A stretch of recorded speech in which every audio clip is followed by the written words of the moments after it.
नजर को बदलो, नजर को बदलो तो नजारे बदल जाते हैं। नजर को बदलो तो नजारे बदल जाते हैं। सोच को बदलो तो सितारे बदल जाते हैं। नजर को बदलो तो नजारे बदल जाते हैं। सोच को बदलो तो सितारे बदल जाते हैं। कश्तियों को बदलने की जरूरत नहीं मेरे दोस्त, कश्तियों को बदलने की जरूरत नहीं मेरे दोस्त। दिशाओं को बदलो, किनारे खुद ब खुद बदल जाते हैं। दिशाओं को बदलो, किनारे खुद ब खुद बदल जाते हैं। नमस्कार प्यारे साथियों, टारगेट विद रचे संस्थान के इस ऑनलाइन प्लेटफॉर्म पर मैं रचे सर आप सभी साथियों का हार्दिक स्वागत करता हूं। आशा और उम्मीद करता हूं कि आप सभी स्वस्थ होंगे, मस्त होंगे, व्यस्त होंगे और अपने अच्छे स्वास्थ्य और मनोयोग के साथ अपनी पढ़ाई लिखाई को सुचारू रूप से क्रियान्वित कर रहे होंगे। आज की श्रृंखला में हम लोग अभी तक अगर हम विगत श्रृंखलाओं की बात करें तो हमने मैथमेटिक्स के पोर्शन को देखा, गणित की श्रृंखला को लेकर हम लोगों ने सारे प्रश्नों को किया और गणित से संबंधित जितनी फैक्चुअल डाटा से संबंधित चीजें हो सकती थी और जितने लेवल के प्रश्न रह सकते थे, चाहे वो आपको जूनियर की परीक्षा में हो या प्राइमरी की परीक्षा में, हमने उन सभी को कवर करने का प्रयास किया। अभी कुछ श्रृंखलाएं हैं और इसके बाद हम आपके समक्ष महामैराथन कक्षा को लेकर प्रस्तुत होंगे। जो आपकी महामैराथन कक्षाएं हैं 1 जुलाई से प्रारंभ होगी। 1 जुलाई से महामैराथन कक्षाएं होंगी और उनका टाइम टेबल जो होगा आपको एक दिन पहले ही अवगत करा दिया जाएगा और फिर समस्त कक्षाएं आपकी सही समय से क्रियान्वित होती रहेंगी ताकि आप परीक्षा के समय क्या कर पाए, सभी चीजों का, सभी श्रृंखलाओं का रिवीजन करके आप जब पेपर को देने जाए तो अच्छे मनोयोग के साथ आप अपने लक्ष्य को प्राप्त कर सकें। क्योंकि संस्थान का एक ही उद्देश्य, संस्थान की एक ही रणनीति है कि आप सभी सफल हो, आप सभी को सफलता मिले, आप सभी अपने लक्ष्य को प्राप्त करें और जब आपके लक्ष्य में प्राप्त होंगे तो सबसे ज्यादा खुशी हमारे संस्थान को होगी, संस्थान के सभी साथियों को होगी। तो आप सभी लोग अपने अच्छे मनोयोग के साथ, अच्छे स्वास्थ्य के साथ बहुत ही अपार संघर्ष करते रहे। आज उसी श्रृंखला में हम लोग हिंदी विषय की क्लास को लेकर आप सभी के समक्ष उपस्थित हुए हैं। हिंदी विषय की श्रृंखला में अब यहाँ पर क्या होगा, 2 प्रकार के प्रश्न होते हैं, एक फैक्चुअल डाटा पर होते हैं और दूसरे शिक्षण को लेकर प्रश्न होते हैं। हम दोनों श्रृंखलाओं में शिक्षण को प्रश्न को भी शामिल करेंगे और जो आपके फैक्चुअल प्रश्न होते हैं अर्थात कह सकते हैं हिंदी व्याकरण का जो पोर्शन होता है उस व्याकरण के पोर्शन दोनों को मिक्स करते हुए चलेंगे। बाइलिंगुअल क्लास रहने वाली है। हो सकता है आप लोग, बहुत से ऐसे लोग होंगे जिनको हिंदी समझ आती है, जिनको हिंदी समझ नहीं आती है, लेकिन फिर भी मेरा प्रयास रहेगा आप सभी लोगों को हिंदी हम इस स्तर से पढ़ाएं ताकि सभी को बिल्कुल हिंदी जहन में उतर जाए, है ना। कहते हैं ना, एक कहावत होती है दिल से उतरना और एक दिल में उतरना होता है। तो गारंटी है आपकी हिंदी जो है आपके दिल में उतर जाएगी, आप इसको चाह करके भुला नहीं पाओगे। तो जब भूलना तो चाह लेकिन भुला ना पाए, ऐसी स्थिति साथियों आपके साथ रहने वाली है। तो आज की श्रृंखला में हम लोग हिंदी विषय को लेकर बात करेंगे और हिंदी विषय के अंतर्गत जितने प्रश्न बनते हैं उन सभी चीजों को हम लोग पढ़ेंगे। आज की क्लास बहुत ही अमेजिंग होने वाली है, अद्भुत होने वाली है। ऐसी क्लास जिसका आपने कभी सोचा नहीं होगा, परिकल्पना नहीं की होगी, क्योंकि हम लगभग 5 श्रृंखलाओं में पूरी हिंदी को कवर करने वाले हैं और सीटेट में बनने वाले हिंदी से प्रश्न, समस्त प्रश्नों को आप सॉल्व करवाएंगे और फिर उसके बाद हम लोग पैसेज को लेकर उपस्थित हुआ करेंगे। टेक्निकल इशू है भाई हमारे पास, अभी डिजिटल बोर्ड नहीं है, लेकिन फिर भी हमारा प्रयास रहेगा कि आप सभी लोगों को सारी चीजें उपस्थित करा सकें और सारे अपडेट्स को आपके समक्ष लाते रहें और जितना भी हिंदी के सिलेबस में आपका पोर्शन है उन समस्त पोर्शन को कवर करवाते रहें। आइएगा आज के सेशन की शुरुआत करेंगे बिना किसी देर किए हुए और अपने संकल्प के साथ कि हमें अपनी एक सीट लेकर रहना है, अर्थात देश के भविष्य के मास्टर और मास्टरनियों आपको बनना है सभी को। तो आप सभी लोग अच्छे स्वास्थ्य के साथ आप सभी डट गइए, क्योंकि आज की क्लास अब आपके समक्ष आने वाली है और आज का पहला क्वेश्चन आपके सामने स्क्रीन पर है। साथियों देखिएगा, लिखा हुआ है भाषा अर्जन हेतु बच्चों के लिए सर्वाधिक महत्वपूर्ण क्या होता है। जो हमारा लैंग्वेज एक्विजिशन होता है, लैंग्वेज एक्विजिशन में बच्चों के लिए सबसे ज्यादा इंपॉर्टेंट रोल किसका होता है, इंपॉर्टेंट प्ले क्या रहता है, पूछा गया है। जो बच्चे की एरर होती है उनमें वहीं का वहीं सुधार कर देना। सेकंड है साथियों, बच्चों को एक दूसरे के साथ अंतःक्रिया करने का मौका देना। तीसरा है आसपास के परिवेश में खोजबीन करने का अवसर देना और डी ऑप्शन है इनमें से कोई नहीं, अर्थात नन ऑफ दीज ऑप्शन है। तो आप सभी साथी बताने का प्रयास करेंगे, जैसे ही वीडियो को देखेंगे अपने आप पहले गेस किया करेंगे, हम तो आपकी समक्ष उत्तर को प्रस्तुत ही करेंगे, लेकिन आप लोग अपना आंसर पहले से सोच के रखिएगा और फिर बताइएगा क्या आपका आंसर सही रहने वाला है या सही नहीं रहने वाला है। तो पहला प्रश्न था हमने, जो लैंग्वेज एक्विजिशन होता है क्या है। सबसे पहले तो हम लोग 2 चीजें समझेंगे, एक्विजिशन एंड लर्निंग क्या होती है, अधिगम क्या होता है और अर्जन क्या होता है। साथियों आज की क्लास बहुत ही अच्छे से पढ़िएगा, क्योंकि यहां से अब जो हिंदी का शिक्षण है, चाहे वो हिंदी का शिक्षण हो, चाहे वो इंग्लिश का शिक्षण हो, चाहे वो संस्कृत का शिक्षण हो, बस ये होते हैं शब्द बदलते हैं, चीजें वही रहती हैं। तो आप सभी चीजें समझने का प्रयास करिएगा। यहाँ पर हम लोग एक्विजिशन एंड लर्निंग की बात करेंगे, अर्थात लैंग्वेज एक्विजिशन, भाषा अर्जन की बात करेंगे, और भाषा अधिगम की बात करेंगे, अर्थात लैंग्वेज लर्निंग की बात करेंगे। तो साथियों समझिएगा, सबसे पहले अर्जन क्या होता है, फिर बाद में हम लोग इन प्रश्नों के उत्तर देंगे। अर्जन के बारे में साथियों बात करें, जो हमारा लैंग्वेज एक्विजिशन क्या होता है, ठीक है, या अर्जन क्या होता है। सभी साथी जो है अर्जन सोचेंगे, अर्जन क्या होता है, मतलब कह सकते हैं it is a natural process, अर्थात यह एक प्रकार की प्राकृतिक प्रक्रिया है। कैसी प्रक्रिया है साथियों, एक प्रकार की नेचुरल प्रोसेस है, अर्थात प्राकृतिक प्रक्रिया है। क्या प्राकृतिक प्रक्रिया क्या है, एक प्रकार का अर्जन क्या होता है, प्राकृतिक प्रक्रिया है जो हमें कह सकते हैं प्राकृतिक, कह सकते हैं नेचुरल है, स्वाभाविक है, कह सकते हैं, क्या कह सकते हैं सॉरी साथियों, स्वाभाविक है, जो अपने आप से आ जाती है,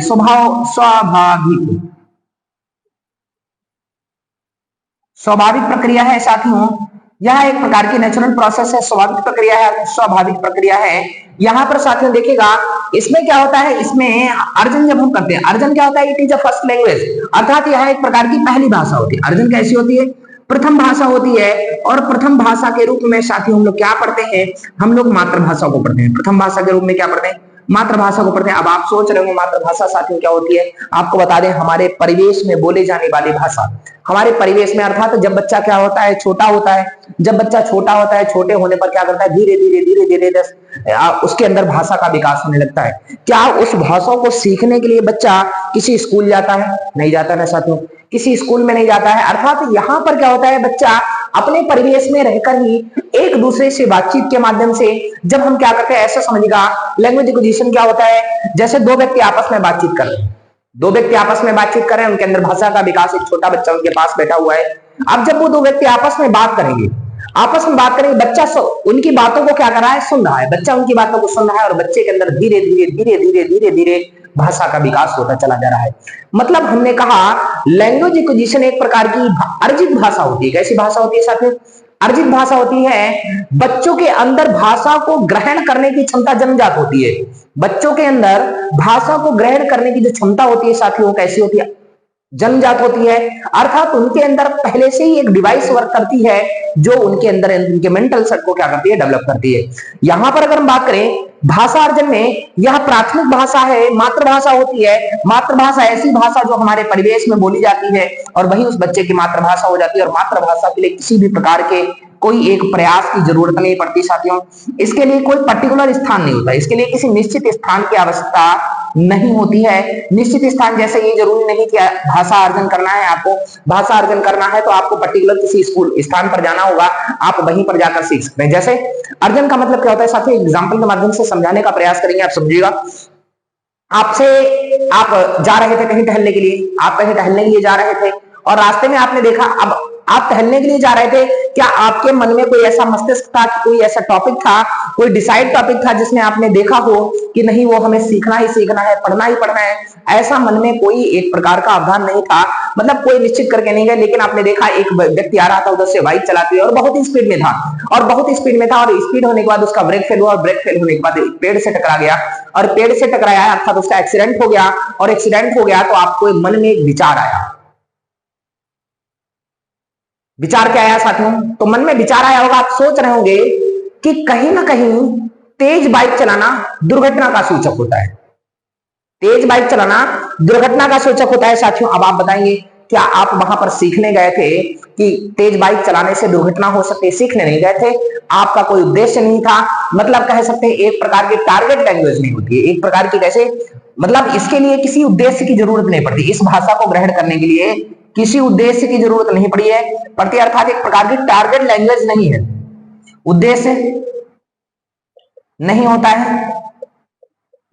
है, मतलब यह एक प्रकार की एकाएक सीख होती है। क्या होती है साथियों, एकाएक सीख होती है, अचानक से आप उसको क्या कर लेते हैं, सीख लेते हैं। अर्थात अर्जन क्या होता है, अर्जन के लिए किसी उद्देश्य की जरूरत नहीं होती है।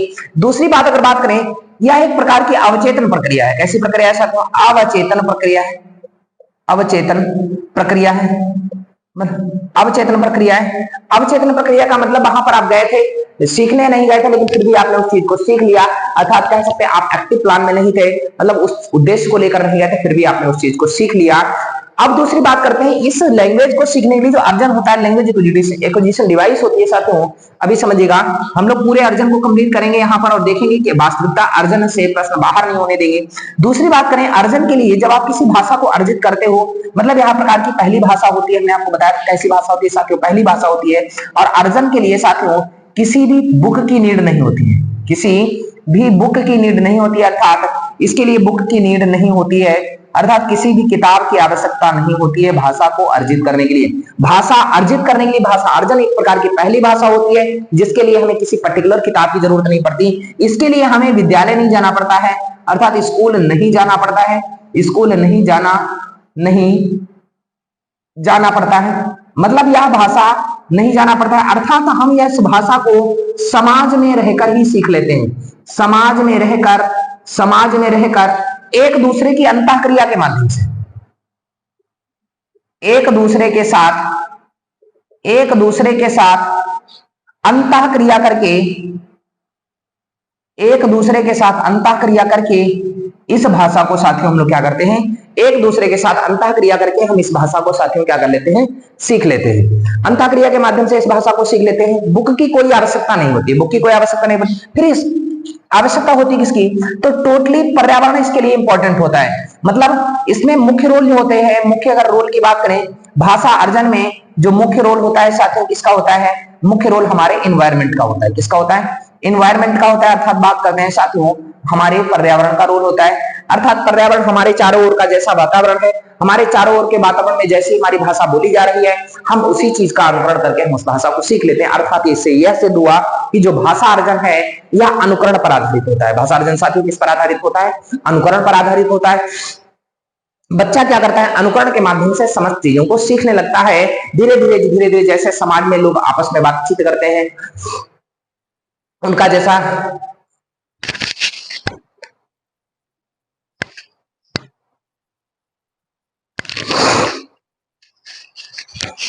जैसा परिवेश होता है, परिवेश के माध्यम से भाषा को क्या करते हैं, ग्रहण करते हैं। अर्थात यहां हमने बताया इसके लिए किसी बुक की नीड नहीं पड़ती, it is a natural process होता है, अवचेतन प्रक्रिया होती है, ठीक है। और इसके लिए साथियों, इसके लिए हमें किसी अभ्यास की आवश्यकता नहीं पड़ती।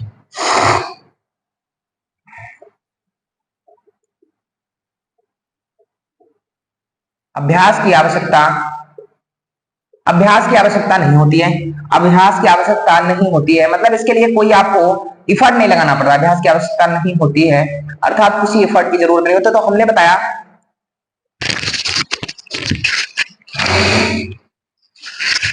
इसके लिए साथियों किसी इफर्ट की आवश्यकता नहीं होती है, अर्थात आप कह सकते हैं आप आसानी से इसको सीख लेते हैं, ठीक है, किसी इफर्ट की कोई आवश्यकता नहीं पड़े। अर्थात अर्जन आपने देखा एक प्रकार का नेचुरल प्रोसेस होता है, बुक की नीड नहीं होती, स्कूल नहीं जाना पड़ता है, समाज में रहकर एक दूसरे के साथ अंतःक्रिया करके सीख लेते हैं। मुख्य रोल किसका होता है, एनवायरमेंट का होता है, इसके लिए किसी इफर्ट की आवश्यकता नहीं पड़ती, इसके लिए एक प्रकार की टारगेट लैंग्वेज नहीं होती है। अब आइएगा हम लोग बात करते हैं, और यह एक प्रकार की प्राथमिक भाषा है, यह तो एक्विजिशन हो गया।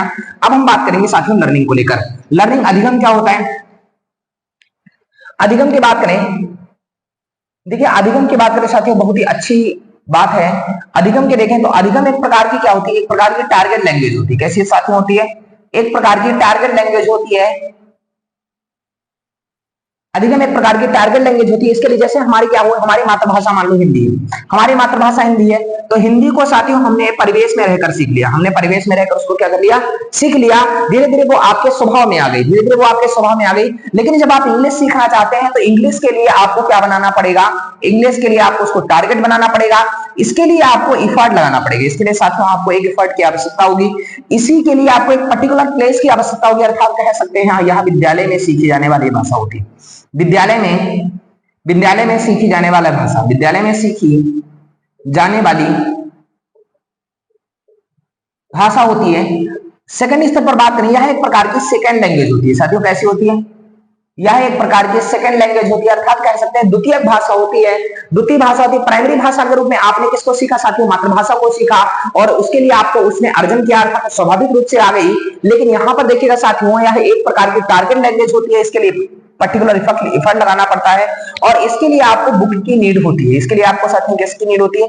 बुक की नीड होती है, अर्थात बुक की आवश्यकता इसके लिए साथियों आपको होती है।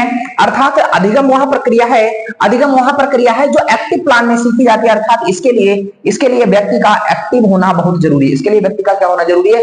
इसके लिए व्यक्ति का एक्टिव होना बहुत जरूरी है।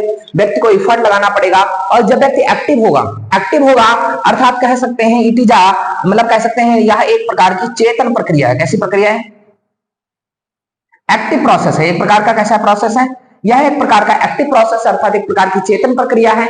इसमें बच्चे को क्या करना पड़ता है? बहुत ही एक्टिव होना पड़ता है। तो यह रहा साथियों अधिगम और अर्जन। हमने बताया अधिगम और अर्जन जो होता है साथियों स्वाभाविक होता है। हम समाज के परिवेश में रहकर उन सब चीजों को सीख लेते हैं। एक प्रकार की प्राथमिक भाषा होती है जिसके लिए हमें किसी एफर्ट की आवश्यकता नहीं होती है, जबकि अधिगम हमारी सेकंड लैंग्वेज होती है, और सेकंड लैंग्वेज के रूप में हम सारी चीजों को सीखते हैं। तो यहाँ पर साथियों देखिएगा हमारे पहले प्रश्न का उत्तर क्या होने वाला है? भाषा अर्जन हेतु बच्चों के लिए सर्वाधिक महत्वपूर्ण क्या है? बच्चों की गलतियों में वहीं का वहीं सुधार कर देना। तो भाई हमने आपको बताया अर्जन में तुरंत सुधार नहीं होता है। अर्जन में तुरंत सुधार नहीं होता। क्यों नहीं होता है? क्यों? आपने अर्जन किया, आपने वहां पर देख लिया, आपके लिए वो सही है नहीं सही है, आपने क्या देखा? जैसे बच्चे गोली खेल रहे थे, आपने उसको अर्जित कर लिया, बच्चे गोली खेल रहे हैं, उससे पैसा मिलता है, आपने सीख लिया, लेकिन यहाँ पर क्या हुआ? यहाँ हमारे लिए सही है गलत है इसके बारे में आपको नहीं पता है, तो वहीं का वहीं सुधार नहीं होता है। बच्चों को एक दूसरे के साथ अंतःक्रिया करने का मौका देना, अभी हमने बताया हुआ था जो अर्जन स्थिति होती है साथियों, अर्जन हम समाज में रहकर एक दूसरे के साथ अंतःक्रिया करके सीखते हैं। तो इसका आंसर बी फॉर बॉम्बे हो जाएगा। आसपास के परिवेश में खोजबीन करने का अवसर देना, तो भैया खोजबीन करोगे और खोजबीन करते हो तो इसके लिए आपको टारगेट बनाना पड़ता है। और हमने बताया था जो अर्जन होता है साथियों टारगेट लैंग्वेज नहीं होती है, यह प्रकार की लक्ष्य भाषा नहीं होती है, अर्थात यह ऑप्शन नहीं हो सकता इनमें से कोई नहीं। तो राइट ऑप्शन हो जाएगा साथियों B for Bombay is the right answer. B for Bombay is the right answer, अर्थात इस प्रश्न को बहुत अच्छे तरीके से समझ गए। आइएगा हम लोग सेकंड क्वेश्चन पर बात करते हैं।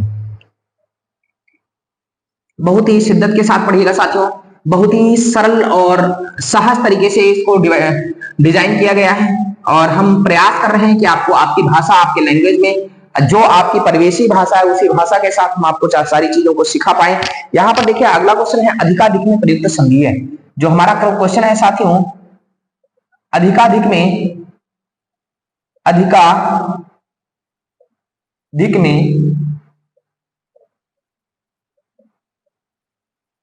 प्रयुक्त संधि है। मतलब साथियों पूछा गया अधिकाधिक में कौन सी संधि का प्रयोग हुआ है? दीर्घ संधि, गुण संधि, यड़ संधि और अयादी संधि। यह ऑप्शन आपके समक्ष प्रस्तुत है साथियों। अधिकाधिक में कौन सी संधि का प्रयोग हुआ है? आप सभी लोग देखेंगे कि जो अधिकाधिक है, अधिकाधिक में प्रयुक्त संधि क्या है? दीर्घ संधि है, गुण संधि है, यड़ संधि है, अयादी संधि है। सबसे पहले साथियों हम लोग बात करते हैं संधि की। संधि क्या होता है इसको सबसे पहले समझ लेते हैं और फिर हम इस प्रश्न का उत्तर देंगे। ठीक है, देखिएगा साथियों अगर हम संधि की बात करें, संधि में सबसे पहले तो समझ लेते हैं संधि होती क्या है। संधि की बात करें, संधि में सम उपसर्ग है। कौन सा उपसर्ग है? सम उपसर्ग है और धा धातु है। कौन सी धातु है साथियों? धा धातु है और की प्रत्यय है। और कौन सा प्रत्यय है? की प्रत्यय है साथियों। संधि में कौन सा प्रत्यय है? की प्रत्यय है। सम उपसर्ग है। कौन सा साथियों? उपसर्ग है। अगर हम उपसर्ग की बात करें तो हमने बताया था उपसर्ग प्रहार संहार विहार परिहार अर्थात क्या होता है? उपसर्ग वह शब्द होता है जो किसी शब्द के पहले लगकर उसके अर्थ में क्या कर देता है? परिवर्तन कर देता है या उसी अवस्था में छोड़ देता है। इसी को साथियों हम लोग क्या कहते हैं? एक विशेष स्थिति में लाकर क्रिएट कर देता है, इसी को उपसर्ग कहते हैं। तो ये चीज याद रखिएगा। ठीक है, उपसर्ग की बात करें। प्रत्यय की बात करें, प्रत्यय क्या होता है? तो हमने बताया था वाक्य के अंत में लगकर उसके अर्थ को क्या कर दे? बदल ले, वैसा ही रखे। इसी को मतलब शब्द के अंत में लगने वाले शब्द क्या होते हैं? प्रत्यय कहलाते हैं। शब्द के शुरुआत में लगने वाले शब्द उपसर्ग कहलाते हैं। तो संधि में सम उपसर्ग हो गया, धा धातु हो गया, की प्रत्यय हो गया। अब संधि को साथियों संधि बात करते हैं। संधि होती क्या है? जब कोई दो या दो से अधिक वर्ण जब आपस में मिलते हैं और जब वो मिलने से कोई विकार उत्पन्न होता है, अर्थात उनमें कोई परिवर्तन होता है, तो इसी चीज को साथियों हम लोग क्या कहते हैं? इसी चीज को साथियों हम लोग संधि कहते हैं।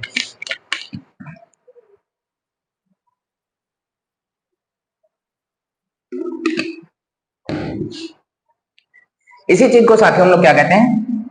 संधि कहते हैं। अब अगर हम लोग संधि की बात करें, संधि को एक नाम दिया जाता है साथियों, संधि को संहिता भी कहते हैं। संधि को साथियों क्या कहते हैं? संहिता भी कहते हैं। संहिता का मतलब होता है साथियों जोड़। संहिता का मतलब क्या होता है? जोड़ होता है।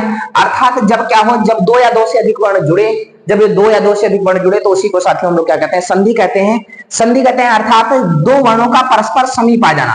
आपने संस्कृत में एक परिभाषा पढ़ी होगी, परः सन्निकर्षः संहिता, परः सन्निकर्षः। परः मतलब होता है जो वर्ण होते हैं, सन्निकर्षः मतलब निकट निकट आते हैं, संहिता अर्थात उसी को क्या कहते हैं? जोड़ कहते हैं। अर्थात दो वर्णों का परस्पर निकट आना ही, दो वर्णों का परस्पर निकट आने से उनमें जोड़ होना, और इसी को साथियों हम लोग क्या कहते हैं? संधि कहते हैं। अर्थात परः सन्निकर्षः संहिता। और बात आती है साथियों संहिता कहाँ कहाँ होती है, अर्थात संधि ऐसी कौन कौन सी जगह है जहां पर संधि हो सकती है, और ऐसी कौन कौन सी संधि है जहां पर मतलब जगह है जहां पर संधि नहीं हो सकती है।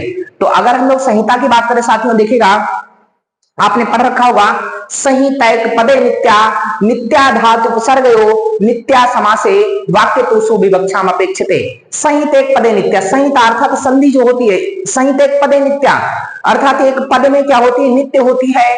नित्या धातु उपसर्गयो अर्थात नित्य होती है धातु और उपसर्ग में। नित्या समासे, धातु नित्या समासे, नित्य होती है समास में, अर्थात समास में भी संधि होती है। वाक्य तो सुविवक्षाम अपेक्षते, और वाक्य में संधि जो होती है, संहिता जो होती है साथियों वैकल्पिक होती है। आप चाहे तो कर दें और चाहे तो ना करें। अर्थात संधि की बात करें तो संहिता क्या हुई साथियों? दो वर्णों का जब जोड़ होता है तो उसी को संधि कहते हैं।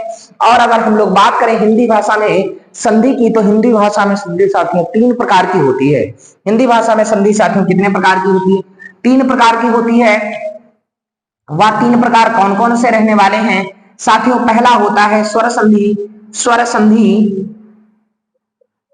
दूसरा अगर साथियों बात करें हम लोग, दूसरा बात करें तो व्यंजन संधि होता है साथियों, व्यंजन संधि होता है, व्यंजन संधि होता है। और तीसरा साथियों बात करें तो तीसरा आप समझ सकते हैं, अगली जो संधि है विसर्ग संधि रहने वाली है। कौन सी संधि रहने वाली है? विसर्ग संधि रहने वाली है। तो तीन प्रकार की संधियां कहलाई साथियों, स्वर संधि, व्यंजन संधि और विसर्ग संधि। इन तीन संधियों पर अगर हम लोग चर्चा करें, देखिएगा स्वर संधि साथियों क्या रहने वाली है। अगर हम लोग स्वर संधि की बात करें, जब कोई दो स्वर आपस में मिलकर कोई परिवर्तन करते हैं, जब दो स्वरों के मेल से कोई परिवर्तन होता है साथियों, तो उसी को हम लोग क्या कहते हैं? उसी को हम लोग स्वर संधि कहते हैं। ठीक है, उसी को हम लोग क्या कहते हैं? स्वर संधि के नाम से जानते हैं। ठीक है, जब दो स्वर, अब जैसे दो स्वरों के मेल से अर्थात स्वर के साथ जब स्वर आए, किसके साथ? स्वर के साथ जब स्वर आए और उससे कोई परिवर्तन हो जाए, उससे कोई वर्ण बनेगा, तो इसी को साथियों हम लोग क्या कहने वाले हैं? स्वर संधि कहने वाले हैं। व्यंजन संधि की बात करें, जब साथियों व्यंजन के साथ चाहे तो व्यंजन आ जाए, व्यंजन के साथ साथियों चाहे तो व्यंजन आ जाए या व्यंजन के साथ साथियों स्वर आ जाए, तो ऐसी स्थिति में साथियों व्यंजन संधि रहने वाली है। और विसर्ग संधि की बात करें साथियों, जब कभी भी विसर्ग के साथ चाहे स्वर आ जाए और चाहे व्यंजन आ जाए, तो संधि साथियों कौन सी होने वाली है? संधि जो रहने वाली है वो कौन सी रहने वाली है? विसर्ग संधि रहने वाली है। तो आप सभी लोग इस चीज को समझ रहे होंगे कि विसर्ग संधि, हमने संधि के बारे में क्या बताया? जब स्वर के साथ स्वर आए तो स्वर संधि, जब व्यंजन के साथ स्वर या व्यंजन आए तो कौन सी संधि हो जाएगी? व्यंजन संधि हो जाएगी। और जब विसर्ग के साथ स्वर या व्यंजन आए तो यहां पर देखिएगा तो व्यंजन संधि हो जाएगी। जैसे हमने कहा साथियों विद्याधन आलय, विद्याधन आलय बराबर, अब बड़ा और बड़ा मिलकर यहाँ पर स्वर और स्वर है, तो साथियों कौन सी हो जाएगी? अगला हमने कहा व्यंजन, जब से हमने कहा वाकधन ईश, वाकधन ईश बराबर क्या होगा साथियों? अब देखिए कहा है व्यंजन है, और व्यंजन के साथ साथियों क्या आया हुआ है? व्यंजन के साथ साथियों स्वर आया हुआ है। और जब व्यंजन के साथ साथियों स्वर आ जाए, तब भी हमने बताया हुआ था साथियों क्या हो जाएगा? तो व्यंजन संधि हो जाएगा। और चाहे हमने बताया था व्यंजन के साथ साथियों व्यंजन अगर आ जाएगा, तब भी आपकी संधि साथियों कैसी होगी? व्यंजन संधि होगी। जैसे हमने कहा उतधन चारण बराबर उच्चारण होता है साथियों की आगे चल के बात करेंगे चल के। तो यहाँ पर जब व्यंजन के साथ व्यंजन आए या व्यंजन के साथ स्वर आए, इन दोनों दशाओं में साथियों कौन सी संधि होती है? व्यंजन संधि होती है। और बात करें विसर्ग संधि के बारे में, जैसे हमने साथियों कहा मनःधन कामना, क्या बोला साथियों? मनःधन कामना, कि जब भी कभी विसर्ग के बाद व्यंजन आ जाए तो वहां पर कौन सी संधि होती है? विसर्ग के साथ अगर व्यंजन आ जाता है साथियों, तो हमेशा याद रखिएगा विसर्ग के बाद व्यंजन आएगा तो संधि कौन सी हो जाएगी? विसर्ग संधि हो जाएगी।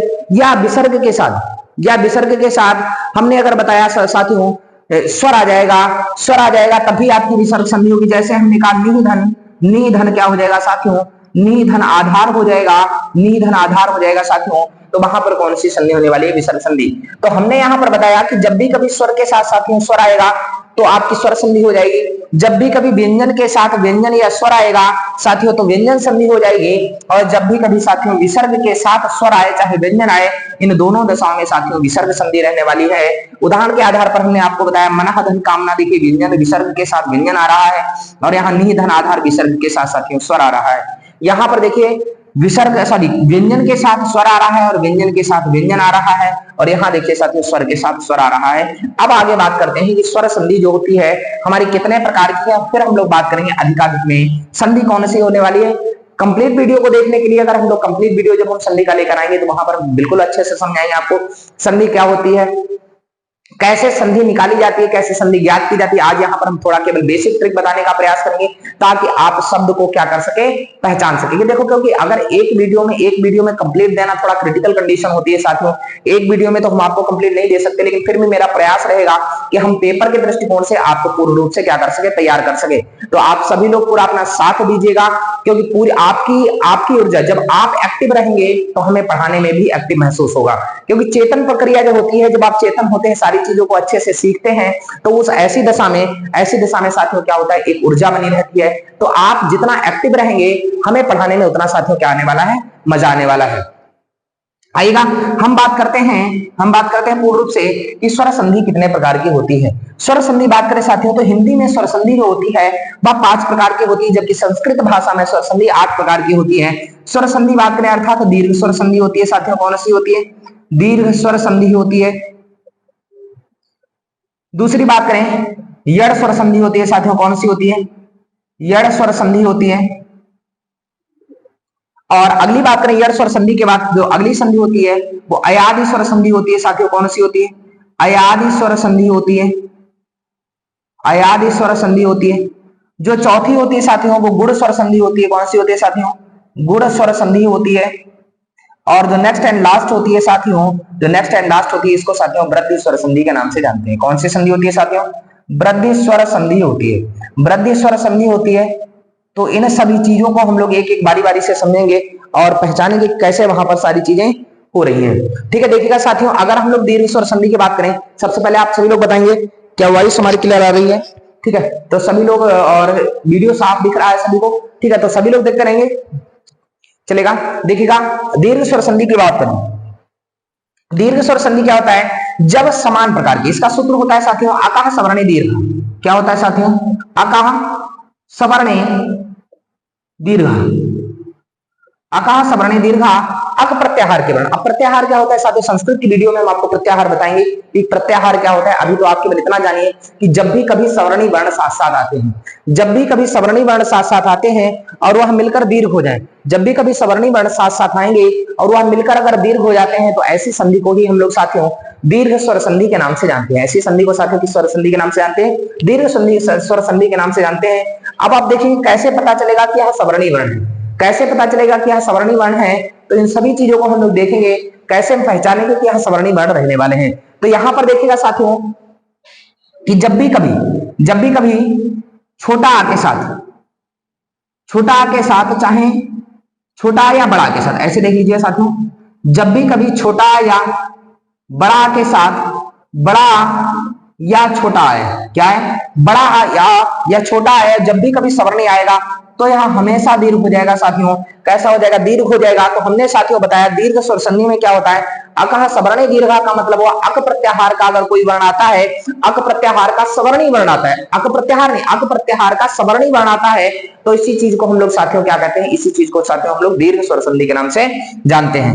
अब आइएगा, अब सवर्णी वर्ण सिर्फ ये नहीं होते, तो हम लोग बेसिक विस्तृत में पढ़ेंगे, इसको थोड़ा देख लेते हैं क्योंकि यहाँ पर क्या रहने वाला है। चलिए पहले हम लोग इन सभी का सूत्र हम आपको बता देते हैं। यड़ स्वर संधि का साथियों सूत्र होता है इको यड़च। क्या होता है साथियों, इको यड़च होता है। अयादि स्वर संधि का सूत्र होता है साथियों एचो अय वायावह, एचो अय वायावह, एचो अय वायावह। गुण स्वर संधि की बात की सूत्र की बात करें तो आद गुणा होता है, क्या होता है साथियों, आद गुणा होता है सूत्र। और वृद्धि स्वर संधि का सूत्र बात करें तो वृद्धि रेचि होता है, क्या होता है साथियों, वृद्धि रेचि होता है, वृद्धि रेचि होता है। कैसे पहचानेंगे इनको, हम लोग बारी बारी से ऊपर बात करेंगे। अभी देखिएगा साथियों, समझने का प्रयास करिएगा, ऊपर लिख रहे हैं, ठीक है। अगर हम लोग साथियों दीर्घ स्वर संधि की बात करें, दीर्घ स्वर संधि की बात करें तो इसकी पहचान क्या है? आपको संधि में बड़ा मिलेगा, जहां से वर्ड टूटना होगा बड़ा मिलेगा, या तो बड़ी मिलेगी या बड़ा वो मिलेगा। हम केवल और केवल थोड़ा सा सिंपल सा फॉर्मूला बता रहे हैं संधि का। कंप्लीट स्वर संधि के लिए आप लोग हमारे अभी आपको जब अगले वीडियो आएगा तो उस अगले वीडियो में हम आपको कंप्लीट स्वर संधि के बारे में पढ़ा देंगे। यहाँ पर केवल और केवल हम प्रश्न को इंगित करेंगे। तो यहाँ इसके साथ साथ साथियों बड़ी रीड मिल जाए तो ऐसे वर्ण जहां पर मिलेंगे साथियों कौन सी संधि हो जाएगी? दीर्घ स्वर संधि हो जाएगी। यड़ स्वर संधि की बात करें तो यड़ संधि की बात खासियत क्या होती है? यहाँ पर साथियों आपको या कामा वा से पहले, या कामा वा से पूर्व में, वा से पूर्व, या कामा वा से पहले क्या मिलेगा साथियों? आधा अक्षर मिलेगा। क्या मिलेगा साथियों? आधा अक्षर मिलेगा। अभी हम एक एक उदाहरण पर भी चर्चा करेंगे, हम आपको दिखाएंगे कि वास्तविकता हकीकत में साथियों ऐसा होता है या नहीं होता है। अयादि संधि में साथियों क्या मिलता है? अयादि संधि में आपको साथियों अय मिलेगा, आय मिलेगा, अब मिलेगा साथियों और अब मिलेगा। जहां पर यह वर्ण मिल जाए साथियों आप समझ जाइएगा यहां पर संधि कौन सी होने वाली है? अयादि संधि होने वाली है। गुण संधि की बात करें तो साथियों गुण संधि में देखिएगा ए की मात्रा मिलेगी, ओ की मात्रा मिलेगी, अर मिलेगा और अल मिलेगा। जहां पर यह अक्षर मिल जाए तो समझ जाइएगा साथियों, समझ जाइएगा वहां पर संधि कौन सी होने वाली है? गुण स्वर संधि होने वाली है। और वृद्धि की बात करें साथियों तो यहाँ पर अ की मात्रा मिलेगी साथियों और औ की मात्रा मिलेगी। अ और औ की मात्रा मिल जाए साथियों अर्थात कह सकते हैं दो मात्राएं आपको मिल जाए। कितने मिल जाए साथियों? दो मात्रा मिल जाए तो आपकी गुण स्वर संधि। एक मात्रा मिल जाए साथियों, एक मात्रा अर और अल मिल जाए तो आपकी गुण स्वर संधि हो जाएगी। अय आय अब और आओ मिल जाए तो आपकी अयादि स्वर संधि हो जाएगी। या और वा से पहले आधा अक्षर मिल जाए तो साथियों यड़ स्वर संधि हो जाएगी। बड़ा आ, बड़ी ई, बड़ा ऊ और बड़ी रीढ़ मिल जाए साथियों तो वहां पर जो आपकी संधि हो जाएगी साथियों दीर्घ हो जाएगी। अब हम एक एक उदाहरण के माध्यम से परिचर्चा करेंगे साथियों, उदाहरण के माध्यम से परिचर्चा करेंगे और वहां पर उस चीज को समझिएगा। सारी चीजें बिल्कुल आपके जहन में बिल्कुल उतरने का प्रयास करेंगे। हमने आपसे बोला था आज की जो हिंदी है वो आपके दिल में उतर जाएगी, क्योंकि दिल से उतरना दिल में उतरना दोनों। दिल से उतरना मतलब किसी ने आपको क्या कर दिया? बाहर कर दिया, फेंक दिया, अब आप उसके अंदर नहीं जा सकते। और दिल में उतरना मतलब अब ये आपके जहन से नहीं उतरेगी। हमने बताया था तुझे भूलना तो चाह लेकिन भुला ना पाए। भूलना तो चाहोगे आप लेकिन वास्तविकता हिंदी को आज के बाद आप जीवन में भुला नहीं पाओगे, क्योंकि वास्तविकता आज का सेशन है बहुत ही अमेजिंग होगा। आप सभी लोग पूरी एक्टिवनेस के साथ आप लोग पढ़ते रहिएगा। तो हमने आपको बताया, देखिएगा दीर्घ संधि में हमने आपको बताया, जैसे उदाहरण हम ले लेते हैं। हमने उदाहरण लिया विद्याधन, विद्याधन आलय, और विद्याधन आलय बराबर साथियों क्या हो जाएगा? विद्यालय हो जाएगा, विद्यालय हो जाएगा। अब आप देखिए विद्यालय में बड़ा की मात्रा है तो यहां पर क्या हो जाएगा साथियों? दीर्घ स्वर संधि हो जाएगी। अयादि स्वर संधि की बात करें, सॉरी हाँ यड़ स्वर संधि की बात करें तो हमने कहा प्रत्येक। देखिए अब प्रत्येक देखिए यहाँ पर या है, या से पहले आधा अक्षर है या नहीं है? जब या से पहले आधा अक्षर है तो हमने क्या बताया? या कामा वा से पहले अगर आधा अक्षर। अब आप कहें सर या से पहले तो आधा अक्षर का उदाहरण हमें मिल गया, वा से पहले आधा अक्षर का बताइए। तो हमने कहा साथियों देखिएगा कोई बात नहीं, ठीक है, स्वागत हमने ले लिया। देखो वा से पहले आधा अक्षर, तो जब भी कभी संख्या में, सॉरी जब भी गणित पढ़ा रहे हैं ना तो गणित की याद नहीं रहती, संख्या नहीं साथियों। जब भी किसी शब्द में या और वा से पहले आधा अक्षर मिल जाए, या और वा से पहले आधा अक्षर मिल जाए तो वहां पर संधि यड़ हो जाएगी। अयादि स्वर संधि की बात करें देखिएगा, चलो भाई हवन करेंगे आज हम लोग, है ना। हवन देखें, हव में क्या मिल गया? अब मिल गया। नयन, नयन में देखिए नय मिल गया, नय को बोलेंगे तो अय होएगा, है ना। तो अय हो जाएगा तो साथियों संधि कौन सी हो जाएगी?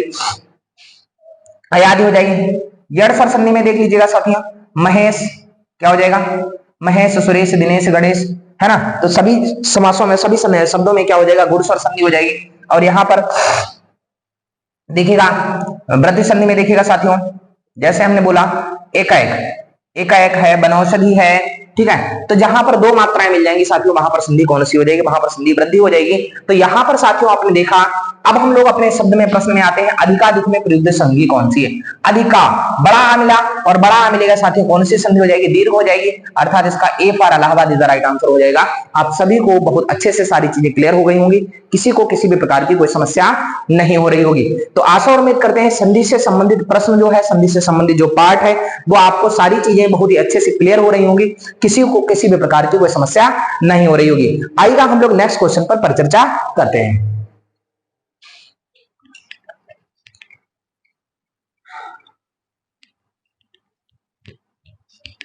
अगला साथियों जो क्वेश्चन है देखिएगा, अगला क्वेश्चन है योगात्मक आकलन क्या है। अगला प्रश्न क्या है साथियों, योगात्मक आकलन क्या है। योगात्मक आकलन क्या है। हमने सभी चीजों को यहां पर कवर करने का प्रयास किया है। योगात्मक आकलन क्या है साथियों, इस चीज को हम लोग समझेंगे। सबसे पहला ऑप्शन दिया है निदानात्मक एवं उपचारात्मक है। योगात्मक आकलन क्या है, निदानात्मक एवं उपचारात्मक है। उपचारात्मक है, उपचारात्मक है, चलेगा। सेकंड ऑप्शन देखते हैं। सेकंड ऑप्शन साथियों क्या है, विद्यार्थियों को प्रभावशाली प्रतिपुष्टि देता है। विद्यार्थियों को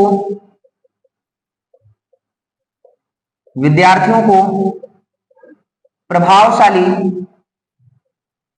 प्रतिपुष्टि देता है, चलेगा। देखते हैं, प्रभावशाली प्रतिपुष्टि देता है, प्रभावशाली प्रतिपुष्टि देता है। सी ऑप्शन है साथियों, शिक्षार्थियों की सक्रिय सहभागिता को स्वीकारता है।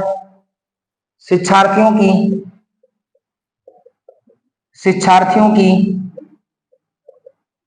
सक्रिय सहभागिता को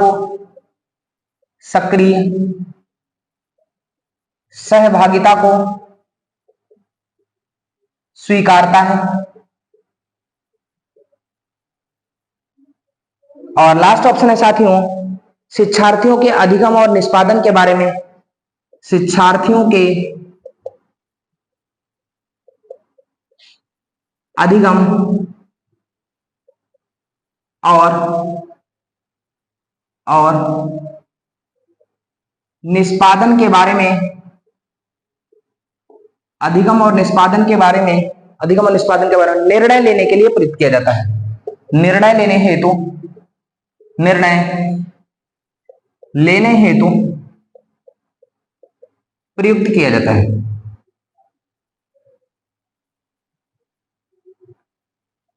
जाता है। तो आप लोग बताएंगे what is the summative assessment, अर्थात जो असेसमेंट होता है, समेटिव असेसमेंट होता है, योगात्मक आकलन होता है साथियों। योगात्मक आकलन क्या होता है, इन सब सारी चीजों पर हम लोग बात करने वाले हैं। योगात्मक आकलन क्या है, यह आपको बताना है। विद्यार्थियों को प्रभावशाली प्रतिपुष्टि देता है, सबसे पहला प्रश्न है। ऑप्शन है निदानात्मक एवं उपचारात्मक है। विद्यार्थियों को प्रभावशाली प्रतिपुष्टि देता है, शिक्षार्थियों की सक्रिय सहभागिता को स्वीकारता है, शिक्षार्थियों के अधिगम और निष्पादन के बारे में निर्णय लेने हेतु प्रयुक्त किया जाता है। चलेगा, आप सभी लोग बताएंगे, सभी लोग इस ऑप्शन को देखेंगे और बताएंगे समेटिव असेसमेंट क्या होता है, और फिर हम लोग आपसे परिचर्चा करेंगे। ठीक है, तो सभी लोग बताएंगे समेटिव असेसमेंट क्या है। ठीक है, तो देखिएगा सभी लोग बात करते। देखिए, असेसमेंट पर सबसे पहले बात करें, आकलन होता क्या है। आकलन का मतलब होता है आपने जो कार्य किया है वह कार्य कैसा है उसके बारे में हमें आपको बताना। मतलब एक प्रकार का मापन होता है। एक प्रकार का क्या होता है, मापन होता है, मेजरमेंट होता है। और मेजरमेंट किसका होता है, आपके द्वारा सीखे जाने, आपने कितना सीखा उसके बारे में बताता है। तो जो असेसमेंट होता है साथियों, या दो प्रकार का होता है। आपने जब एनसीएल केजी यूकेजी 1 2 3 4 इन कक्षाओं में पढ़ रहे होंगे, वहां पर आपने देखा होगा कुछ परीक्षाएं आपके द्वारा, मतलब कुछ परीक्षाएं विद्यालय के द्वारा कंडक्ट करवाई जाती हैं। उन परीक्षाओं में दो प्रकार की परीक्षाएं होती हैं साथियों। कौन कौन सी होती है, एक हमारा होता है फॉर्मेटिव असेसमेंट और दूसरा होता है समेटिव असेसमेंट। आपने देखा होगा प्रत्येक 2 फॉर्मेटिव असेसमेंट के बाद आपने देखा होगा FA1 होता है, FA2 होता है, फिर उसके बाद SA1 होता है, फिर FA3 FA4 होता है, फिर इसके बाद SA2 होता है। अर्थात कह सकते हैं जो फॉर्मेटिव असेसमेंट होता है दो प्रकार का होता है। एक हम लोग कहते हैं फॉर्मेटिव असेसमेंट और एक को हम लोग कहते हैं समेटिव असेसमेंट। फॉर्मेटिव असेसमेंट क्या होता है साथियों और समेटिव असेसमेंट क्या होता है, इन चीजों पर हम लोग बात करने वाले हैं। ठीक है, ठीक है, देखिएगा भाई, बताएंगे फॉर्मेटिव असेसमेंट और समेटिव असेसमेंट क्या होता है, योगात्मक मूल्यांकन क्या होता है। ठीक है साथियों, और फॉर्मेटिव असेसमेंट क्या होता है, इन सब सारी चीजों पर हम लोग परिचर्चा करने वाले हैं। तो सभी लोग बताएंगे भाई फॉर्मेटिव असेसमेंट के बारे में और समेटिव असेसमेंट के बारे में बताएंगे कि क्या प्रश्न है और क्या इसकी स्थितियां होती हैं फॉर्मेटिव असेसमेंट की और समेटिव असेसमेंट की। सभी लोग बताएंगे भाई, जो भी लोग प्रश्न का उत्तर दे सकते हैं सभी लोग अपना उत्तर देने का प्रयास करेंगे। ठीक है, चलेगा, आइएगा हम लोग बात करते हैं फॉर्मेटिव असेसमेंट और समेटिव असेसमेंट की। एक होता है रचनात्मक मूल्यांकन और एक होता है योगात्मक मूल्यांकन। जो रचनात्मक मूल्यांकन साथियों होता है, यह क्या होता है, सबसे पहले बात करें। देखो, सबसे पहले तो आकलन का मतलब होता है, हम उसको देखेंगे फॉर्मेटिव असेसमेंट का मतलब होता है सबसे पहले जो समस्या है। फॉर्मेटिव असेसमेंट का मतलब बच्चे को पढ़ाया गया, बच्चे ने कितना सीखा उसके बारे में हमने पेपर लिया। हमने उसके बारे में क्या लिया साथियों? उसके बारे में पेपर लिया, और पेपर लेने के बाद आपका एक परिणाम इशू किया, और आपका परिणाम इशू, मान लो उस परिणाम को क्या हुआ आपने देखा। जैसे अच्छा एक उदाहरण के माध्यम से समझाने का प्रयास करते हैं। हालांकि हो सकता है आपको लगे कि यह उदाहरण थोड़ा काल्पनिक है, लेकिन फिर भी हम प्रयास करेंगे कि हाँ आपको वास्तविकता से, वास्तविक जिंदगी से जोड़ पाए। देखो हमने आपको बताया एकीकृत उपागम आपने पढ़ा। एकीकृत उपागम का मतलब होता है, और एनसीएफ की अगर बात करें, एनसीएफ में भी यही कहा गया है बच्चे के ज्ञान को उसके बाहरी वातावरण से जोड़कर उसको पढ़ाया जाए। ये नहीं आपने किताबी ज्ञान पर बच्चे को केंद्रित कर दिया। बच्चे को किताबी ज्ञान पर केंद्रित बिल्कुल नहीं करना है, बच्चे को उसके जीवन से जोड़कर पढ़ाइए। अब आप जीवन से साथियों देखिएगा जीवन से कैसे जोड़ते हैं। देखिएगा घर में आपने अक्सर देखा होगा, मान लो कुछ मेहमान आए और मेहमानों के लिए आपने क्या किया, चाय बनाई। अब आपने चाय बनाई होगी, अब ऐसा कोई साथी नहीं होता होगा जो जब मेहमान घर में आए तो चाय ना पिलाता होगा ना। तो चलिए साथियों वहां पर क्या होता है, आप चाय बनाने गए, आपने देखा आपने चाय बनाई, और चाय बनाने के दौरान क्या हुआ, आपने देखा कि वहां पर उसमें आपने क्या किया, पानी ले लिया, चीनी डाल दी, और जो भी मतलब एटीसी जो भी सामग्रियां होती है वो सभी आपने डाल दी। अब जब चाय बनके तैयार हो गई, चाय बनके तैयार होगी, डायरेक्ट आप मेहमान के पास लेकर जाते हैं। साथियों बताएंगे क्या करते हैं, सबसे पहले थोड़ी चाय निकाल कर खुद पीकर देखते हैं, और खुद पीकर जैसे देखी, अब आपने देखा चाय में हो सकता है चीनी कम रह गई हो, चाय में साथियों चीनी कम रह गई। यही आपका साथियों क्या था, फॉर्मेटिव असेसमेंट था। आपने उसको देखा, आपने उसका निदान क्या था, तो समस्या की जड़ तक गए, समस्या के कारण को जानना, और कारण को जानकर उसमें सुधार कर देना साथियों निदान होता है।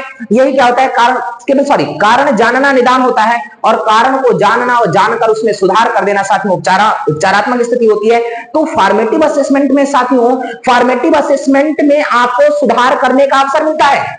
अर्थात फॉर्मेटिव असेसमेंट में साथियों आप क्या करेंगे, बच्चे के द्वारा जो परिणाम आया है उसमें उसकी जो गलतियां हुई हैं उसमें सुधार करवा सकेंगे। लेकिन साथियों फिर क्या होता है, समेटिव असेसमेंट। अब आप उस चाय को लेकर क्या गए, चाय को लेकर मान लो मेहमान के पास गए, और मेहमानों को चाय फीकी पसंद थी। मेहमानों को चाय कैसी पसंद थी साथियों, फीकी पसंद थी। अब जैसे उन्होंने चाय पी और मार मतलब बिल्कुल क्या हुए, मतलब ऐसा मुंह बना दिया कि आपके करे कराए पर पानी फिर गया। अब आपको क्या हो रहा है, अब क्या आप उस चाय में सुधार कर सकते हैं? जो मेहमान को चाय मीठी लग रही, क्या आप उसमें सुधार कर सकते हैं साथियों? अब सुधार नहीं हो सकता। इसका मतलब याद रखिएगा, जो समेटिव असेसमेंट होता है साथियों, समेटिव असेसमेंट एक प्रकार का ऐसा आकलन होता है जिसमें आप निदान तो जान सकते हैं, कारण तो जान सकते हैं साथियों, लेकिन उसके बाद उसके परिणाम में साथियों सुधार नहीं कर सकते, अर्थात इनकॉरिगेबल होता है। अर्थात कह सकते हैं मतलब जिसको सुधारा नहीं जा सकता, अर्थात ए ऑप्शन नहीं होगा। मतलब हमने बताया निदान तो होता है योगात्मक आकलन में, लेकिन उसका उपचार नहीं होता है। अर्थात वर्ष के अंत में आपने देखा हो जैसे हाई स्कूल का परिणाम आता है, हाई स्कूल के परिणाम में मान लो आप क्या हुए, हाई स्कूल के परिणाम में गणित विषय में आपको नंबर, तो आपने मेहनत तो इतनी की थी कि गणित विषय या हिंदी विषय में आपको 100 में से 100 नंबर लाने थे, लेकिन सपोज करो थोड़ी देर के लिए 100 में से 40 नंबर रह गए। क्या आप उसके बाद अब हिंदी की परीक्षा में सुधार कर सकते हैं, उनके अंकों में परिवर्तन कर सकते हैं साथियों? अब आपके हाथ में कोई परिणाम नहीं। लेकिन इससे पहले जब आपका फॉर्मेटिव असेसमेंट हुआ था, आपकी अर्धवार्षिक परीक्षा से पहले जो त्रैमासिक परीक्षा होती है साथियों, त्रैमासिक परीक्षा हुई थी, उसमें आपके नंबर कम रह गए, तो आपको पता चल गया इसका मतलब हमारी हिंदी विषय कमजोर है। अब कमजोर है तो साथियों उस पर हमें क्या करना है, मेहनत करना है, और मेहनत करके आप फाइनल परीक्षा में उसको सुधार सकते थे। तो हमने बताया फॉर्मेटिव असेसमेंट एक प्रकार का ऐसा असेसमेंट होता है जिसमें आप आकलन करने के बाद उसमें सुधार कर सकते हैं, लेकिन समेटिव असेसमेंट एक प्रकार का ऐसा असेसमेंट होता है जिसमें परिणाम आने के बाद उसमें सुधार नहीं कर सकते हैं। तो इस प्रकार का कह सकते हैं उपचारात्मक। विद्यार्थियों को प्रभावशाली प्रतिपुष्टि देता है। भैया प्रभावशाली प्रतिपुष्टि देने का क्या तात्पर्य है, तो बिल्कुल गलत हो जाएगा। मान लो अभी रिजल्ट किसी बच्चे ने दिया, हाई स्कूल परीक्षा दी, बहुत बढ़िया रिजल्ट आ गया, प्रभावशाली प्रतिपुष्टि हो गई। इनकेस क्या हुआ, रिजल्ट बेकार हो गया। अब क्या प्रभावशाली प्रतिपुष्टि देने वाला है, तो प्रभावशाली प्रतिपुष्टि साथियों नहीं दे सकता, क्योंकि प्रत्येक परिणाम जो होता है हमारे अनुरूप हो, हमारे अनुकूल हो, ऐसा संभव नहीं है। परिणामों में धीरे धीरे क्या हो सकता है, परिवर्तन हो सकता है, परिणामों में बदलाव हो सकता है, लेकिन कोई जरूरी नहीं सारे परिणाम हमारे अनुरूप हो, अच्छे हो। ऐसी स्थितियों में साथियों क्या होता है, याद रखिएगा कि विद्यार्थियों को प्रभावशाली प्रतिपुष्टि दे, यह जरूरी नहीं होता। अर्थात B for Bombay is the right answer नहीं है। अर्थात ध्यान रखिएगा, अर्थात बी प्रश्न इसका राइट आंसर नहीं होगा। क्यों? क्योंकि हमने बताया विद्यार्थियों को प्रभावशाली प्रतिपुष्टि देता है, ऐसा जरूरी नहीं है। शिक्षार्थियों की सक्रिय सहभागिता को स्वीकारता है। योगात्मक आकलन सक्रिय सहभागिता को स्वीकारता है, ऐसा भी नहीं कह सकते सक्रिय सहभागिता को स्वीकारता है, क्योंकि हमने आपको बताया है बच्चा एक्टिव है, सो फॉर गुड, योगात्मक आकलन अच्छा आएगा, लेकिन जरूरी नहीं है एक्टिव हो, एक्टिव नहीं हुआ तो ऐसी स्थिति नहीं हो सकती। अगला है शिक्षार्थियों के अधिगम और निष्पादन के बारे में निर्णय लेने हेतु प्रयुक्त किया जाता है। बिल्कुल सही आंसर है। आप क्या डिसीजन लिया, उस पर आपका क्या निर्णय आया है, और उस निर्णय में जो आपने दिया है वह कभी भी सुधार नहीं हो सकता। ऐसी चीज को ही, ऐसे निर्णय को ही हम लोग क्या कहते हैं साथियों, ऐसे निर्णय को ही हम लोग योगात्मक मूल्यांकन, योगात्मक आकलन कहते हैं। तो इस प्रश्न का डी फॉर दहमाबाद इज द राइट आंसर हो जाएगा। तो साथियों हो सकता है आपको फॉर्मेटिव असेसमेंट और समेटिव असेसमेंट पूर्ण रूप से समझ में आ गया हो। तो अगर आप सभी को फॉर्मेटिव असेसमेंट और समेटिव असेसमेंट समझ आया है तो आप सभी लोग थंब जरूर भेजेंगे, ताकि हमें लगे कि हाँ आपको वीडियो पसंद आ रहा है। और अगर आपको वीडियो पसंद आ रहा है तो ऐसी और आपके समक्ष वीडियो लेकर हम उपस्थित होते रहे। तो हमने आपको बताया कि क्या होता है फॉर्मेटिव असेसमेंट और क्या होता है समेटिव असेसमेंट। आइएगा हम लोग अगले प्रश्न पर चर्चा करते हैं। अगला प्रश्न जो रहने वाला है साथियों देखिएगा,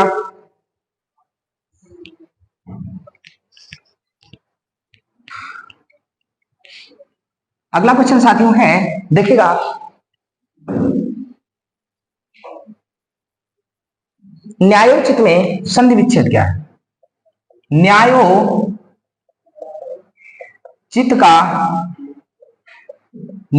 का संधि विच्छेद क्या है? न्यायोचित का संधि विच्छेद क्या है? सबसे पहले तो साथियों आपको पता होना चाहिए न्यायोचित में संधि कौन सी है। आइएगा अगर हम पूर्ववत ट्रिक के आधार पर देखें तो हमने बताया था जब भी कभी एक मात्रा मिल जाएगी साथियों, क्या मिल जाएगी?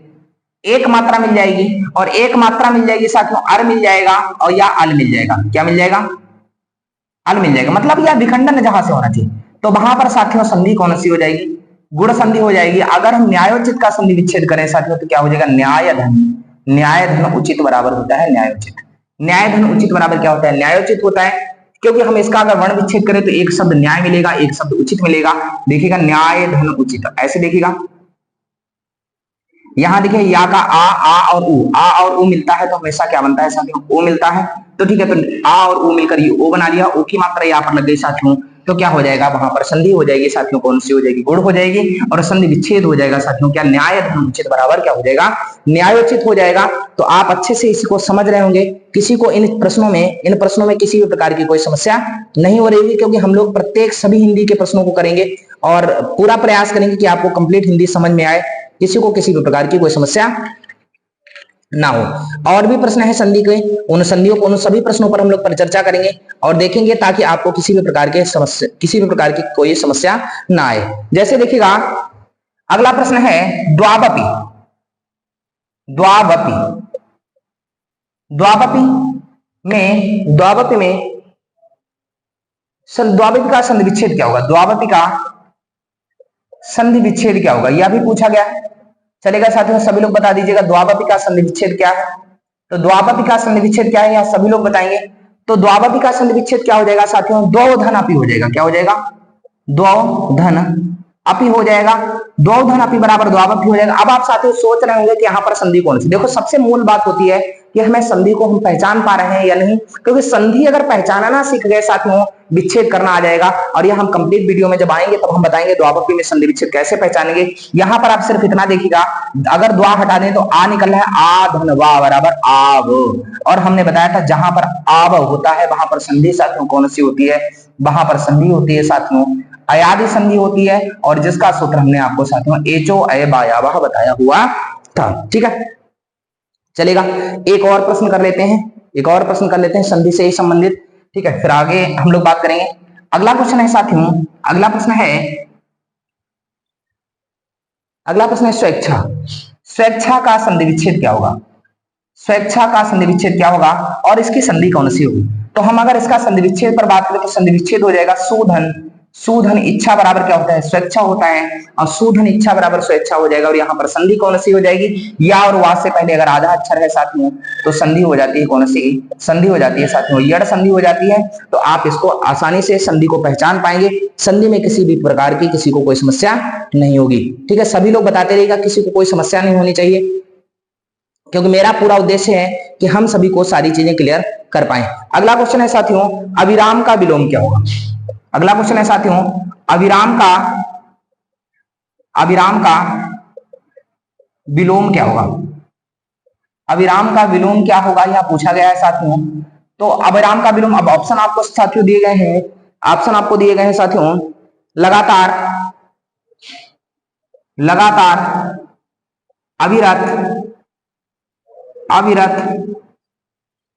अविरत हो गया साथियों, लगातार, अविरत, अनवरत, और विराम, या साथियों दिए गए और इनमें पूछा गया है विलोम क्या है। तो अविराम, देखो विराम आ माने होता है नहीं, आ माने होता है नहीं, विराम माने होता है आराम। जब आराम नहीं है मतलब, या कह सकते हैं विराम मतलब होता है रुकावट। विराम मतलब क्या होता है, मतलब जब आपके कार्य में कोई भी रुकावट नहीं है उसी को क्या कहते हैं, विराम कहते हैं, अविराम कहते हैं। लगातार का मतलब, लगातार का भी मतलब जब कार्य लगातार चलता रहे, रुकावट नहीं है, तो ये भी लगातार, या अविराम का क्या हुआ, या अविराम का समानार्थी शब्द हो गया अविरत। विरत मतलब होता है, विरत मतलब होता है रुक जाना, आ माने होता है नहीं, जब नहीं रुके अर्थात उसको अविराम। या भी अविराम का क्या हो गया साथियों, या भी अविराम का समानार्थी हो। अनवरत की बात करें जो लगातार चलता रहे, अनवरत रूप से कार्य करता रहे, इसको भी साथियों हम लोग क्या कहेंगे, जो अविराम हो गया, अर्थात यह भी इसका समानार्थी। तो हमारे प्रश्न का राइट आंसर हो जाएगा क्या, विराम। विराम मतलब होता है रुकावट, रुक गया, अर्थात जो रुक गया वही क्या हो जाएगा, अविराम का क्या हो जाएगा, विलोम हो जाएगा। तो इस प्रश्न का आंसर साथियों क्या हो जाएगा, डी हो जाएगा। विराम हमारे इस प्रश्न का क्या हो जाएगा, सही उत्तर हो जाएगा। तो आप सभी को यहाँ चीजें बिल्कुल शीशे की तरह साफ हो रही होंगी, किसी को किसी भी प्रकार की कोई समस्या नहीं हो रही होगी। आइएगा हम लोग अगले प्रश्न पर चर्चा करते हैं। जो हमारा नेक्स्ट क्वेश्चन है उसको समझ लेते हैं एक लास्ट क्वेश्चन के माध्यम से। अंतिम जो प्रश्न है आज का, ठीक है, उसको समझ लेते हैं। अंतिम प्रश्न है आज का, आर्मी विधि किस नाम से जानी जाती है। आर्मी विधि, आर्मी विधि किस नाम से, किस नाम से जानी जाती है। आर्मी विधि किस नाम से जानी जाती है। ऑप्शन है आपके समझ साथियों, श्रव्य भाषिक विधि, श्रव्य, श्रव्य भाषिक विधि पहला ऑप्शन है। दूसरा साथियों ऑप्शन है, दूसरा ऑप्शन है प्रत्यक्ष विधि, प्रत्यक्ष विधि। अगला ऑप्शन है सी परामर्श कोश विधि, परामर्श कोश विधि। और लास्ट डी ऑप्शन है साथियों, डी ऑप्शन है भौतिक प्रक्रिया विधि, भौतिक प्रक्रिया, प्रक्रिया विधि। तो चलेगा, सभी लोग बताएंगे जो आर्मी मेथड है, आर्मी विधि है साथियों, यह क्या रहने वाली है इसके बारे में सभी लोग बताएंगे, सभी लोग, ठीक है। आर्मी विधि क्या रहने वाली है, आर्मी विधि के बारे में सभी लोग साथियों बताएंगे, ठीक है। आर्मी विधि क्या है यह सभी लोग बताएंगे। श्रव्य भाषिक विधि है, प्रत्यक्ष विधि है, परामर्श कोश विधि है, भौतिक प्रक्रिया विधि है, या मतलब इन सब सारी चीजों में कौन सा मेथड है यह आपको बताना है। आर्मी जो मेथड होता है यह किस नाम से जाना जाता है, श्रव्य भाषिक विधि, प्रत्यक्ष विधि, सभी लोग बताएंगे। आपके लिए हो सकता है नया प्रश्न हो, लेकिन कोई बात नहीं, हम सभी विधियों के बारे में आपको समझाएंगे और उसके बाद क्लास का क्या करेंगे, समापन करेंगे। आप सभी लोग पूरी ऊर्जा, पूरी जोश और पूरी जुनून के साथ लगे रहिएगा, क्योंकि हमने बताया कि यह श्रृंखलाएं अगर आप लोगों ने करने तो साथियों कोई भी प्रश्न हम बाहर नहीं होने देंगे।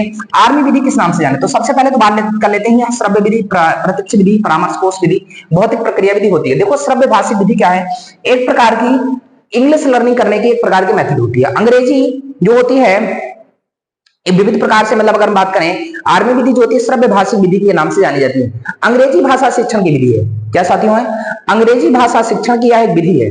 कौन, आर्मी विधि। आर्मी विधि अंग्रेजी भाषा शिक्षण की विधि है जो किस पर जोर देती है, यह किसकी विधि है, जो अंग्रेजी भाषा शिक्षण होता है, अंग्रेजी भाषा शिक्षण होता है उसकी एक विधि है। अंग्रेजी भाषा शिक्षण की एक विधि है जो पढ़ने एवं लिखने से पहले, जो पढ़ने एवं लिखने से पहले, जो पढ़ने एवं लिखने से पूर्व किस पर जोर देती है, जो सुनने और बोलने पर जोर देती है, जो सुनने और बोलने पर जोर देती है। इसी चीज को हम लोग कहते हैं श्रव्य भाषिक विधि, सुनने और बोलने। श्रव्य मतलब सुनना और भाषिक मतलब बोलना। प्रत्यक्ष विधि क्या होती है, डायरेक्ट मेथड होता है, डायरेक्ट मेथड होता है, यहाँ पर चीजों को क्या कर सकता है, जैसे हमने कोई भी चीज आपको सिखानी है तो हम लोग क्या करेंगे, सबसे पहले उसके बारे में बेसिक फॉर्मेशन को बताएंगे। बेसिक फॉर्मेशन का मतलब क्या है, हम कोई उदाहरण बताएंगे, धीरे धीरे उदाहरण से आपको वास्तविक नियम की ओर लेकर चले जाएंगे। तो इसी को साथियों प्रत्यक्ष विधि कहते हैं। अगला है परामर्श कोश विधि। परामर्श कोश विधि, अगर आपके पास कोई समस्या है, उस समस्या के बारे में आपको कोई सलाह लेनी है तो उसको परामर्श कोश विधि कहते हैं। और भौतिक प्रक्रिया विधि, भौतिक प्रक्रिया विधि साथियों क्या होती है, एक प्रकार का ऐसा मेथड होता है जो अनुकरण पर आधारित होता है। अब आप सोच रहे हैं अनुकरण पर आधारित क्यों होता है, तो हम लोग भौतिक प्रोसेस के बारे में बात करें, जो हमारा फिजिकल प्रोसेस है, तो भौतिक प्रक्रिया विधि में साथियों होता क्या है, कि इसमें होता है साथियों, सबसे पहले अध्यापक दिशा निर्देश देता है और जैसे ही अध्यापक दिशा निर्देश देता है उसी के माध्यम से विद्यार्थी क्या करता है, उसी के माध्यम से विद्यार्थी अनुकरण करता है और उसी के माध्यम से सीखता चला जाता है। तो यहाँ पर है आर्मी विधि किस नाम से जानी जाती है? तो आर्मी विधि श्रव्य भाषी विधि, जो एक प्रकार की अंग्रेजी भाषा शिक्षण की विधि है, जिसमें पढ़ने एवं लिखने से पहले साथियों सुनने और बोलने पर जोर दिया जाता है। तो आशा और उम्मीद करते हैं आप सभी साथियों को यह वीडियो बिल्कुल पसंद आया होगा। हमारे प्रश्नों की जो श्रृंखला रही होगी वो सभी को समझ आई होगी। ऐसे ही बहुत सारे प्रश्न, ऐसे बहुत सारी वीडियोस के लिए आप हमारे इस चैनल को क्या कर लीजिए, अगर आप हमारे इस चैनल पर नए हैं तो हमारे इस चैनल को सब्सक्राइब कर लीजिए, वीडियो को लाइक जरूर करिए और पास में इंगित बेल आइकन बटन को भी प्रेस कर लीजिए ताकि हमारे वीडियो के मिलने वाली समस्त नोटिफिकेशन सबसे पहले आप तक पहुंच सके और आप उन वीडियो का लाभ ले सकें। अगर आपका कोई सुझाव है तो आप अपना सुझाव हमारे कमेंट सेक्शन में जरूर दें, हमारी टीम आपसे जुड़ेगी और आपके उस कार्य को हमसे जो हो सकेगा हम आपके लिए करेंगे। तो सभी लोग पढ़ते रहिए, हंसते रहिए, मुस्कुराते रहिए, स्वस्थ रहिए, मस्त रहिए, व्यस्त रहिए। हमारी इस वीडियो को देखने के लिए आप सभी का बहुत बहुत धन्यवाद। आपका दिन शुभ हो। जय हिंद, जय भारत।